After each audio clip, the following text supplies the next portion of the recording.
On April 25, 2026, the Washington Hilton became the most densely protected building in the country. The White House Correspondents' Dinner had brought the president, the White House press corps, and the upper tiers of the federal government into a single ballroom. Securing this event requires months of coordination between the Secret Service and local law enforcement. Every attendee is vetted, every piece of equipment is swept for explosives, and every entrance is monitored by armed details. Despite those measures, a man armed with firearms and knives attempted to storm the lobby just outside the main event space. The intrusion led to an immediate exchange of gunfire with the protective detail, leaving one law enforcement officer shot. The officer's ballistic vest prevented a fatal injury, and within seconds, the Secret Service formed a human shield around President Donald Trump. They moved him through a pre-planned escape route, successfully evacuating him from the building.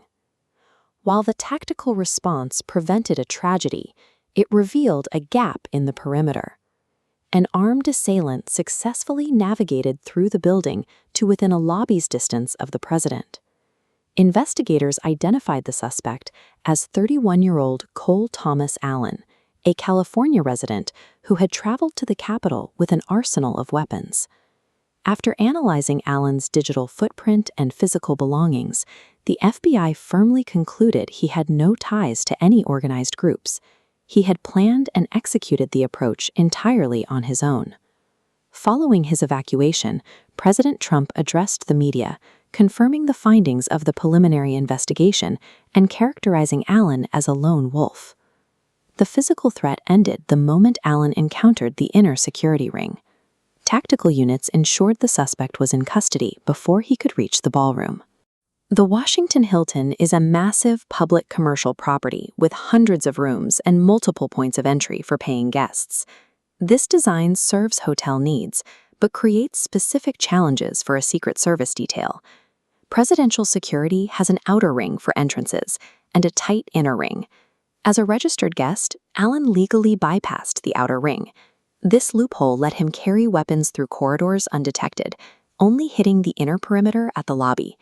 The Secret Service's ability to maintain a sterile environment was compromised by standard hotel business operations, which prioritized the movement of paying guests over total area lockdown. While political leaders from both parties issued statements condemning the attack, the reaction on social media platforms followed a different trajectory. Within an hour of the first reports, thousands of posts began circulating unfounded claims that the security incident had been staged. These theories quickly reached a massive audience, fueled by existing political divisions and a widespread distrust of government institutions.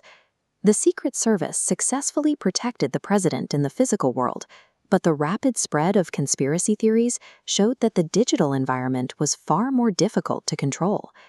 In response to the breach, security experts are calling for a total reevaluation of how presidential events are hosted in commercial spaces. One proposal suggests that secure zones must encompass every floor and every room of a hotel, essentially shutting down all commercial business for the duration of the president's stay. Another change would involve government vetting for every individual who books a room in a hotel scheduled to host a high-security event. Officials are also questioning if the Washington Hilton, despite its history, can still meet the protective requirements of a modern presidency, given its public-facing nature. The 2026 attack demonstrated the high tactical proficiency of the agents on the ground, but it also exposed the inherent risks of relying on commercial venues for presidential protection.